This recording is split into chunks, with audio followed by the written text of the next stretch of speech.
Sebelum memulai presentasi, sambutlah salam panjali umat. Om Swastiastu. Terima kasih banyak kepada Bapak dosen sebagai pengampu mata kuliah Manajemen Perubahan, Ari Wira Andika STMM, dan rekan-rekan kelas keuangan B yang berbahagia pada hari ini. Kami dari kelompok 10 membawakan materi yaitu tentang menguraikan berbagai perubahan sumber daya manusia serta merubah pola pikir. Adapun anggota kelompok yang pertama saya sendiri yaitu Hepra nomor absen 26 dan saya Nil Puspayanti dengan absen 17. Adapun submateri yang kami bawakan pada hari ini yang pertama yaitu menguraikan dan menjelaskan pemberdayaan sumber daya manusia. Yang kedua yaitu menguraikan dan menjelaskan merubah pola pikir. Untuk materi pertama akan dijelaskan oleh rekan saya. Waktu dan tempat saya persilahkan. Pemberdayaan sumber daya manusia. Di sini ada pengertian sumber daya, yaitu sumber daya manusia atau SDM adalah salah satu faktor yang sangat penting bahkan tidak dapat dilepaskan dari sebuah organisasi, baik institusi maupun perusahaan. SDM juga merupakan kunci yang menentukan perkembangan perusahaan. Pada hakikatnya, SDM berupa manusia yang dipekerjakan di sebuah organisasi sebagai penggerak, pemikir, dan perencana untuk mencapai tujuan organisasi itu. Menurut Muhammad Yusuf pada tahun 2016, pengertian SDM dapat dibagi menjadi dua, yakni pengertian mikro dan makro. Pengertian SDM secara mikro adalah individu yang bekerja dan menjadi anggota suatu perusahaan atau institusi dan biaya disebut sebagai pegawai, buruh, karyawan, pekerja, tenaga kerja, dan lain sebagainya. Sedangkan pengertian SDM secara makro adalah penduduk suatu negara yang sudah memasuki usia angkatan kerja, baik yang belum bekerja maupun yang sudah bekerja. Selanjutnya ada komponen data sumber daya.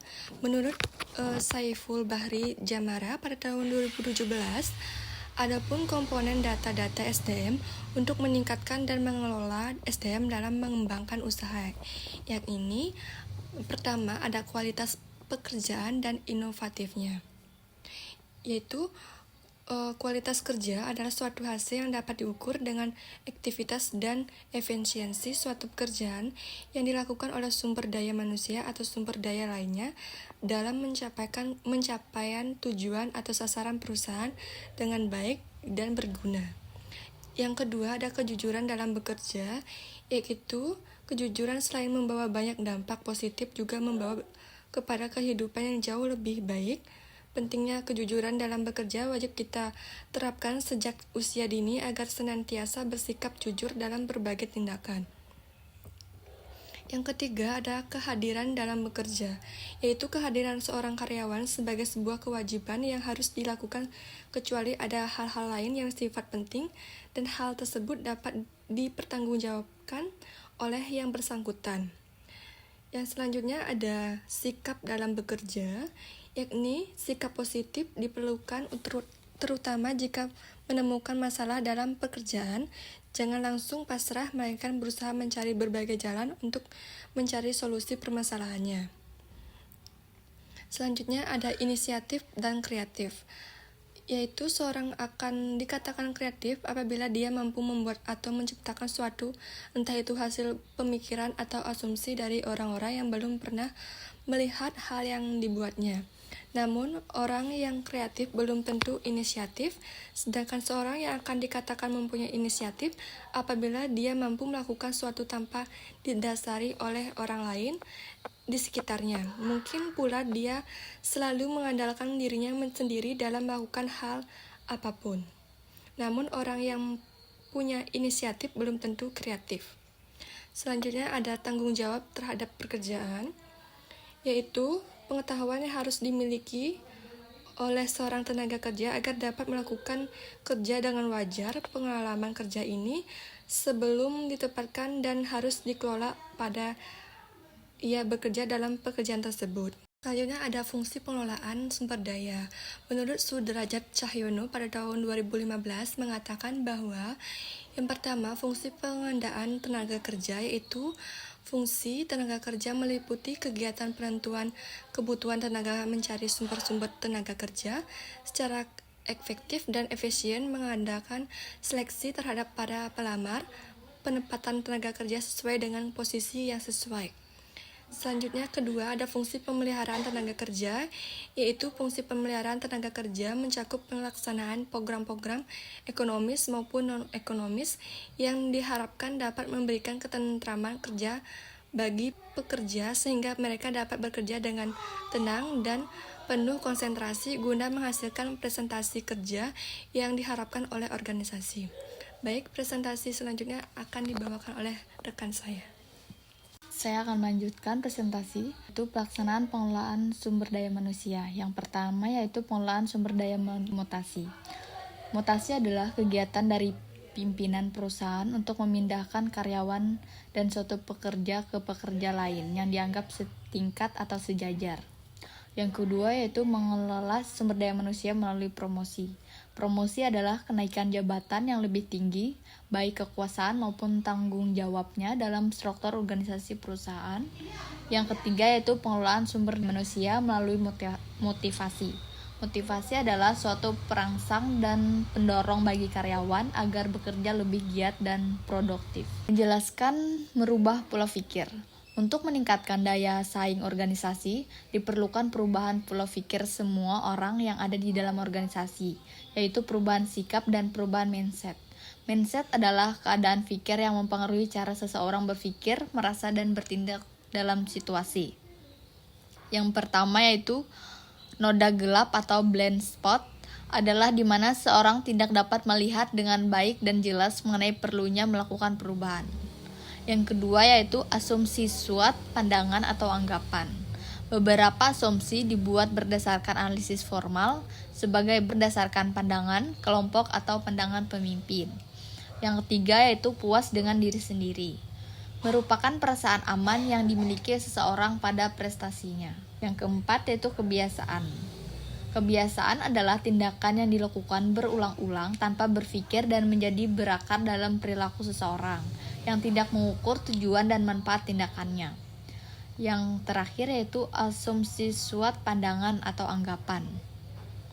Adalah persepsi seorang tentang suatu yang mempengaruhi perilakunya. Hal yang dapat dilakukan untuk meningkatkan pola pikir. Berikut ada 8 hal yang bisa dilakukan untuk meningkatkan pola pikir efektif yang lincah, antara lain. Yang pertama yaitu sadar dengan pola pikir yang Anda miliki. Mulatlah mengenali dan mempelajari pola pikir Anda, apakah sering berpikir positif atau cenderung negatif. Yang kedua yaitu analisis cara Anda berbicara dengan diri sendiri. Setiap orang sering berbicara dengan diri sendiri, hal ini mau tidak mau akan mempengaruhi pola pikir. Yang ketiga yaitu dikelilingi diri dengan orang-orang positif. Cara efektif lainnya untuk membentuk pola pikir sukses adalah mengelilingi diri dengan orang-orang yang juga memandang hidup dengan positif. Yang keempat yaitu paksa diri untuk keluar dari zona nyaman. Kenyamanan memang kadang melenakan. Berada dalam kondisi yang stabil tanpa adanya tantangan kadang juga jauh lebih menenangkan. Namun berhati-hatilah dengan pikiran yang mendorong Anda untuk tetap tinggal dalam kondisi nyaman ini. Yang kelima yaitu ubah kebiasaan Anda. Kebiasaan atau rutinitas sangat kuat mempengaruhi pola pikir manusia. Yang keenam, berani gagal. Pola pikir sukses adalah pola pikir yang tidak takut gagal. Satu hal yang perlu Anda ingat, tidak ada orang yang sukses dalam sehari. Yang ketujuh yaitu belajar menerima kenyataan. Tidak menerima kenyataan akan membuat Anda stres, dan untuk menjadi sukses Anda tentu harus dapat mengatasi stres tersebut agar tidak berpengaruh pada kesehatan mental Anda. Yang terakhir yaitu belajar dan aplikasikan. Orang yang memiliki pola pikir sukses akan berusaha untuk terus belajar dan menerapkan apa yang dipelajarinya. Selanjutnya dari sisi kesimpulan. Untuk kesimpulannya, manajemen perubahan berperan penting dalam meningkatkan efektivitas organisasi melalui pengelolaan sumber daya manusia dan perubahan pola pikir atau mindset. SDM merupakan aset utama yang perlu diberdayakan, dikembangkan, dan dikelola secara strategis agar mampu berkontribusi maksimal terhadap tujuan organisasi. Pengelolaan SDM yang baik mencakup proses pengadaan, pemeliharaan, pengembangan, dan motivasi kerja untuk menciptakan tenaga kerja yang kompeten, beretika, dan produktif.